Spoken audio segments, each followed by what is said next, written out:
Hello everyone, welcome back to another video. তো সবাই কেমন আছেন? আশা করছি সকলে অনেক ভালো আছেন। ভিডিও শুরুতে যেই অ্যানিমেশনটা আপনারা দেখলেন, এটা কিন্তু কোনো প্রিমিয়াম কিংবা কম্পিউটার সফটওয়্যার দিয়ে তৈরি করা হয়নি। এটা আমি তৈরি করেছি মোবাইল অ্যাপ্লিকেশনের মাধ্যমে, তাও আবার অ্যালাইন মোশন অ্যাপ্লিকেশন ব্যবহার করে। তো আজকের ভিডিওতে আমি আপনাদের দেখাবো কিভাবে এই ধরনের স্মুথ ইফেক্ট কিংবা অ্যানিমেশন তৈরি করবেন, তাও আবার মোবাইল অ্যাপ্লিকেশন ব্যবহার করে।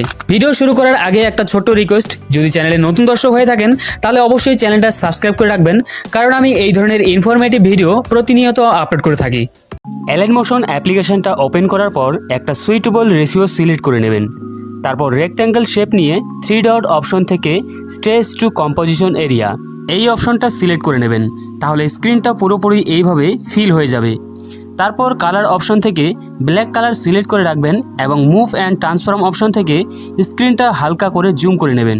এবার প্লাস আইকনে ক্লিক করে একটা লাইন শেপ নিয়ে নিন, আর সেটা রোটেট অপশনের সাহায্যে 45 ডিগ্রি অ্যাঙ্গেল করে এইভাবে সোজা করে নেবেন এবং হালকা জুম করে নেবেন। আর সোয়াইপ অপশনে ক্লিক করে শেপটাকে উপরে নিয়ে যাবেন। তারপর বর্ডার অ্যান্ড শ্যাডো অপশনে ক্লিক করে এর থিকনেস রাখবেন 5.0 থেকে 5.5, আর উপরের এই কালার অপশনে ক্লিক করে যে কোনো একটা কালার সিলেক্ট করে নেবেন। এরপর এই অপশন থেকে বের হয়ে গ্যালারি থেকে একটা বাল্ব পিএনজি সিলেক্ট করে নিতে হবে। তো এই original bulb PNG download link আমার ডেসক্রিপশনে পেয়ে যাবেন, সেখান থেকে ডাউনলোড করে নেবেন। তারপর এর সাইজ ছোট করে রোটেশন অপশনের সাহায্যে 180 ডিগ্রি রোটেট করে লাইন শেপের এইভাবে মিডিল পজিশনে রাখবেন। এখন ডিলিট আইকনের পাশে একটা অপশন রয়েছে লাইন অ্যাটাচ, এখানে ক্লিক করে লাইন 1 সিলেক্ট করবেন। এরপর লাইন 1 লেয়ার সিলেক্ট করে প্রথমেই একটা কি ফ্রেম অ্যাড করে এর রোটেশন অ্যাঙ্গেল থাকবে -52 ডিগ্রি।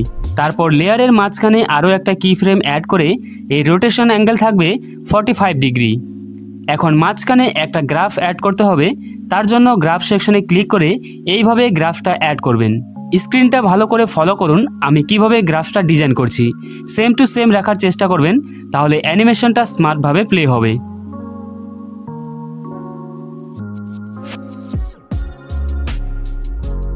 এখন বাল্বের চারপাশে কিছুটা ব্রাইট আলো তৈরি করতে হবে।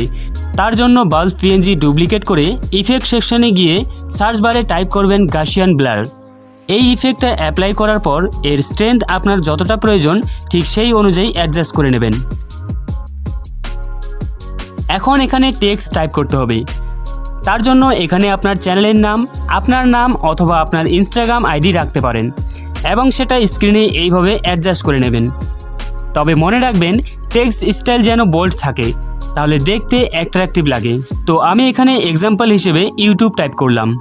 এখন প্লাস আইকনে ক্লিক করে শেপ অপশন থেকে একটা সার্কেল শেপ নিয়ে কালার অপশন থেকে হোয়াইট কালার সিলেক্ট করবেন। তারপর স্ক্রিনে এইভাবে অ্যাডজাস্ট করবেন যেন সার্কেলটা টেক্সটের উপরে এইভাবে থাকে, মানে টেক্সটের উপরে যেই এরিয়াটা পর্যন্ত সার্কেলটা থাকবে সেই এরিয়া পর্যন্ত বাল্বের আলো পড়বে। এখন সার্কেল লেয়ারটা সিলেক্ট করে ইফেক্ট সেকশন থেকে গাসিয়ান ব্লার ইফেক্টটা অ্যাপ্লাই করে নিন। আর ইফেক্টটা অ্যাপ্লাই করার পর এর স্ট্রেন্থ রাখবেন 1.750। এরপর উপরে 3 ডটে ক্লিক করে ক্রিয়েট ক্লিপিং মার্কস এই অপশনটা সিলেক্ট করবেন। আর টেক্সট লেয়ার সিলেক্ট করে এর কালার রাখবেন ব্ল্যাক এবং সার্কেল লেয়ারটা সিলেক্ট করে এর ইন্টেন্সিটি আপনার যতটুকু প্রয়োজন ততটা রাখতে পারেন।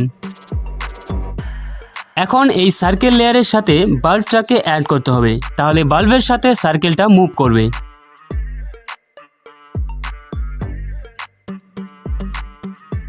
তো এই অ্যানিমেশনটা মোটামুটি কমপ্লিট। এবার এখানে অ্যাড করতে হবে গ্লোয়িং ইফেক্ট। তার জন্য স্ক্রিনে আমি যেভাবে প্রসেসগুলো আপনাদের দেখাচ্ছি আপনারা শুধু ভিডিওটা স্কিপ না করে ফলো করুন। আর যারা এখনও পর্যন্ত ভিডিওতে লাইক করেননি তারা একটা লাইক করে চ্যানেলটা সাবস্ক্রাইব করে রাখতে পারেন, কারণ আমি এই ধরনের ইনফরমেটিভ ভিডিও প্রতিনিয়ত আপলোড করে থাকি।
ভিডিও ভালো লাগলে অবশ্যই একটা লাইক করবেন, আর চ্যানেলে নতুন দর্শক হয়ে থাকলে চ্যানেলটা সাবস্ক্রাইব করে পাশে থাকবেন।